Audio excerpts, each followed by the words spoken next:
The announcement of Star Trek Section 31 has opened the door now for special movie events that we can see where we can maybe take on stories that we'd love to see done, but might be a little bit of a financial risk for people to commit a whole series to, and also to put one of those multi-million-dollar blockbuster films behind. The special movie events are actually really good news. I'm Sean Ferrick for Trek Culture, and here are 10 Star Trek special movie events the fans want to see. Number 10. Birth of the Federation. With the final episode of Star Trek Enterprise teasing us with the actual signing of the Federation Charter, there still hasn't truly been a depiction of this seminal event in Star Trek history. This is one that lends itself to live action or animation, especially with the rise of CGI style embraced by Star Trek Prodigy. It remains frustrating that as an audience, we spent 4 years heading toward the birth of the Federation, only to be given the slightest glimpse of it via Riker and Troy on the holodeck. Star Trek Enterprise was the only series to receive a single episode finale in These Are the Voyages, something that was just as ignoble as the episode itself. This is an event that requires pomp and circumstance. It is the beginning of one of the greatest alliances the Alpha Quadrant has ever known, with humans, Andorians, Tellarites and Vulcans coming together in peace. As Enterprise showed us, this was no easy feat, so the rushed ending to the series, granted it had been cancelled, robbed it of the ceremony it deserved. There was also another reason this would be fantastic as a choice for a long trek.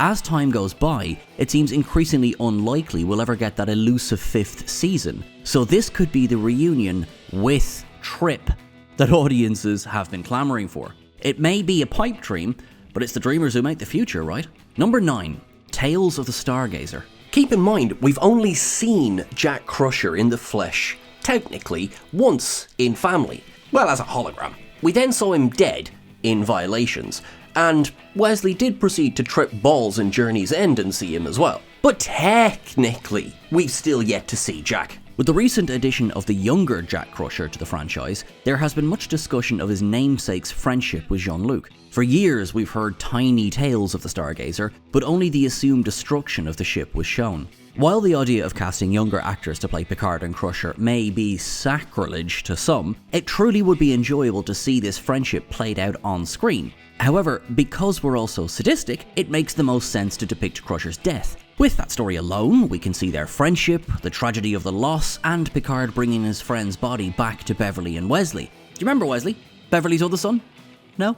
While there isn't much need to add more depth to Jean-Luc and Beverly's relationship, as it's been fleshed out quite successfully on The Next Generation and Picard, the exploration of Jack and Jean-Luc is something we've been told about for years, without getting the chance to experience it. Number 8. The Attack on Kittemer. For an event with such long-lasting repercussions in the Beta Quadrant, it's actually quite a surprise that we haven't seen it depicted, either in a series or a film. The surprise attack on the Klingon colony by the Romulans has a huge knock-on effect. Not only does Worf lose his parents, but his father is posthumously blamed for leaking information to the enemy. This results in Worf accepting discommendation in front of the High Council, all to bury a lie that could shake the Empire into civil war. While we have seen the fallout from the attack, we haven't seen the lead up to it or the actual attack itself. For example, was it an aerial bombardment or was it a ground war? Previous Romulan tactics might suggest an aerial attack which, accidentally or no, led to the death of the Klingon responsible, Duros' father. In a way, this is akin to the bombings of Hiroshima and Nagasaki, as there was not an immediate declaration of war. In fact, while hostilities would continue between the empires for years to follow, this was a decisive Romulan victory. As a student of history, this writer is intensely curious to see this finally depicted in live action. Number 7. The Temporal Wars. We were so close! Star Trek Enterprise may not have handled the Temporal Cold War perfectly, but to be fair, they were dealing with a lot. Time, ironically, has only helped this story become more and more interesting. Star Trek Discovery has now teased us with Kovich's description of the Temporal Wars. Carl, when asked by Burnham and Georgiou, explains that he has hidden himself due to being coerced to help temporal battles take place. The fun thing about Temporal Wars is that it can take place in all periods of Star Trek history. Technically, it could lead to one of the largest reunions that Trek has ever attempted. Imagine it, Burnham, Archer, Braxton, and probably Janeway, who can't seem to go a week without violating the Temporal Prime Directive, leading factions in the war. We fully admit that this could just be a fanboy pipe dream, But to be serious for a moment, they have been teased in Discovery and they were never truly resolved in Enterprise. A long trek may just be the thing to bridge the gap, unify these two disparate shows, and give fans a little bit of a treat. Also, who the bloody hell was Future Guy? Number 6. Journey of the Enterprise J. Ah, the Enterprise J, we hardly knew her. Scratch that, we didn't know her at all. One appearance, sort of, in Azati Prime is what we got, but that just isn't enough. The Enterprise J design by Doug Drexler proved divisive. It was made to look futuristic, and it certainly was that, but the spindly nacelle struts and the enormous saucer section were a little jarring. However, there's an updated version that's recently been shown via Otoy. Now this is part of the Roddenberry archive and their rebuilding of both Enterprises and Enterprise bridge sets. Please do check them out, they're absolutely brilliant.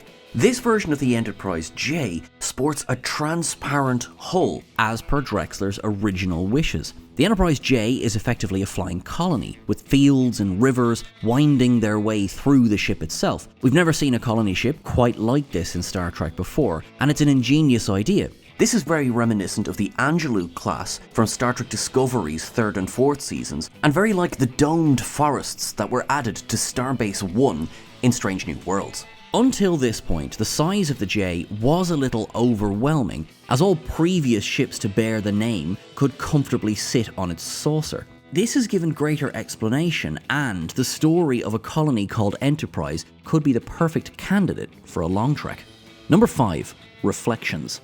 The recent video that was released by Otoy has collectively blown the minds of fans who've had a chance to watch it. With a combination of CGI and actors and makeup, Star Trek Generations has been given a new coda ending. The scene begins with ships arriving for what will become the eventual removal and salvage of the Enterprise D's saucer section from Viridian 3. However, it's the scene that follows that we believe should be expanded into a long trek. Thanks to the aforementioned magic of cinema, Leonard Nimoy's Spock lives again. He is seen climbing the rock face on the planet, heading toward a small pile of stones. There, upon the cairn, is James T. Kirk's Starfleet badge. It's a moment that brings a lump to your throat, but there's more to the story.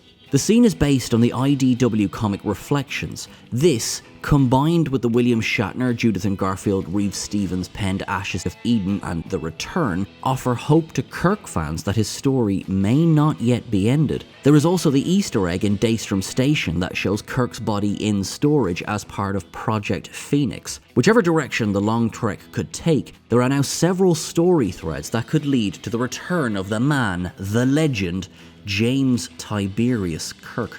Number 4. Shan after Starfleet. When Shan is first introduced in Star Trek Enterprise, he is hostile, focusing that on both the Vulcans and their allies, Starfleet. It takes a while, but eventually he comes to respect the Pinkskins, and particularly Captain Archer. So, other than the completely obvious attempt to get Jeffrey Combs back in Star Trek, this links in with our entry about the birth of the Federation. We still know very little about the Andorians, or indeed the Enar.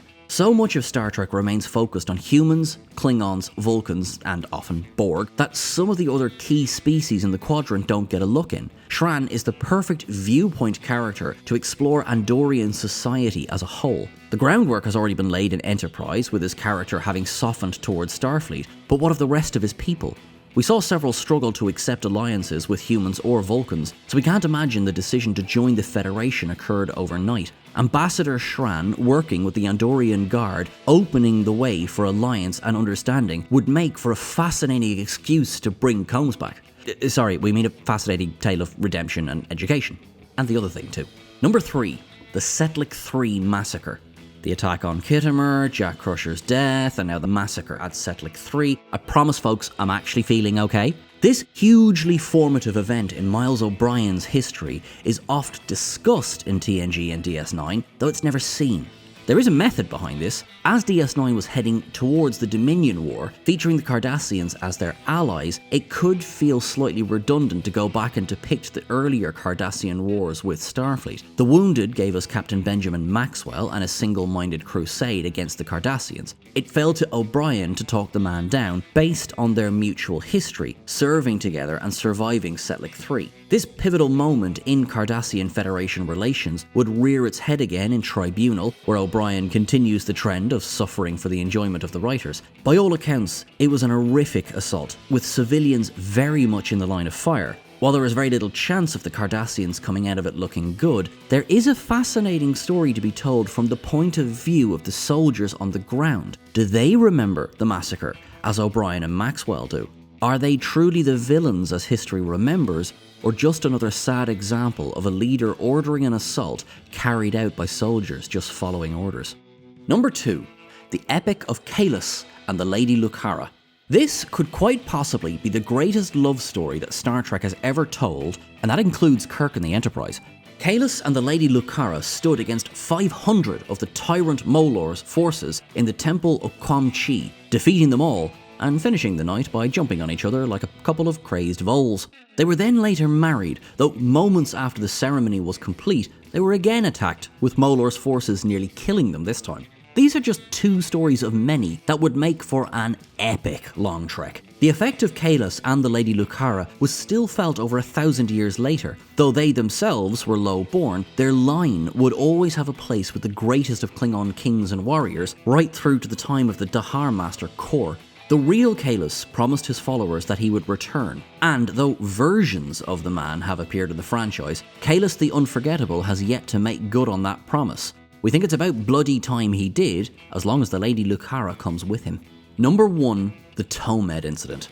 The Talmed Incident is one of the formative events in Starfleet history. We've never actually seen it on screen, but most will have heard of the Treaty of Algernon. This treaty forbade Starfleet from developing cloaking technology, putting them at a tactical disadvantage from the Romulans. There was method to this though. Captain John Harriman of the Enterprise B was part of the team that faked the destruction of a Federation colony. Now, why on earth would they do this? Hostilities had been continuing to build between the Federation and Romulan Star Empire. With the very real possibility of war looming, Harriman engineered a plan to stage something of a preemptive attack, framing the Romulans for it, but to avoid war rather than cause it. When the Empire was presented with fabricated evidence that one of their ships had destroyed a Federation colony, but then discovered Starfleet wasn't looking for retribution, this opened the door to a dialogue. While the Treaty of Algernon may have hamstrung Starfleet in the cloaking department, it kept the balance of power safe for decades to come.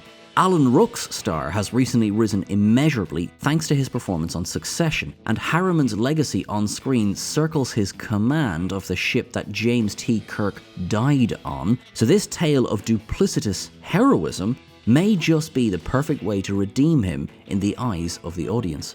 That's everything for our list today, folks, but what do you think could be a very good candidate for a special movie event in Star Trek? Let us know in the comments below, and don't forget to get in touch over on social media. You can get us on Twitter at TrekCulture, and you can get us on Instagram at TrekCultureYT. You can get myself at Sean Ferrick on Twitter as well. Until I'm talking to you again, folks, make sure that you look after yourself, make sure that you are kind to yourself and others, make sure that you live long and prosper, and above all else, have a wonderful time. Make it so.